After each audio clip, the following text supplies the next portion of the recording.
இன்றைக்கே படிக்க கல்வி இல்லை, படித்தா வேலை இல்லை, குடிக்க நீர் இல்லை, சுவாசிக்க காற்று இல்லை, நஞ்சில்லாத உணவில்லை. பிறக்கிற குழந்தை புற்றுநோயோடு.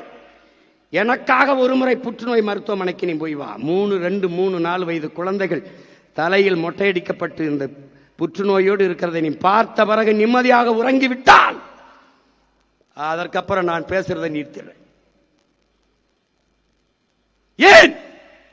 உணவு விஷமாகிவிட்டது, காற்று நஞ்சாகிவிட்டது, நீர் விஷமாகிவிட்டது, இந்த உயிர் தேவையான 3ம் நஞ்சாகிவிட்டது. இதிலே நம் பிள்ளைகளை விட்டுவிட்டு செல்ல போகிறோமா? ஆள் மாறி இருக்குது, ஆட்சி மாறி இருக்குது, ஆட்சி முறை மாறுமா? இல்லை, என்ன மாறிட போகிறது பார்ப்போம். மிகுதியான் மிக்கவை செய்தாரை தான் தம் தகுதியால் வென்றுவிடல் என்று 2000 ஆண்டுகளுக்கு முன்பே நம்மவன் பாடியது எனக்குத்தான், உனக்குத்தான். மிகுதியான் மிக்கவை செய்தாரை தான் தம் தகுதியால் வென்றுவிடல். பொறுமையாக இருந்து வென்று காட்டடான். அதனாலதான் எந்த பயில்ட்டையும் பேச்சு கிடையாது, எவன்டையும் பேச்சு கிடையாது.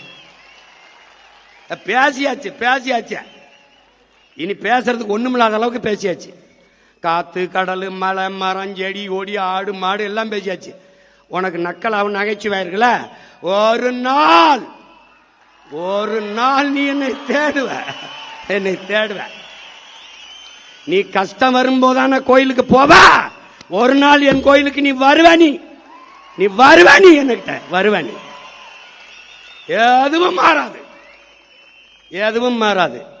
மாற்றுவதற்கு என்னையும் என் பிள்ளைகளையும் தவிர எவனாலும் முடியாது.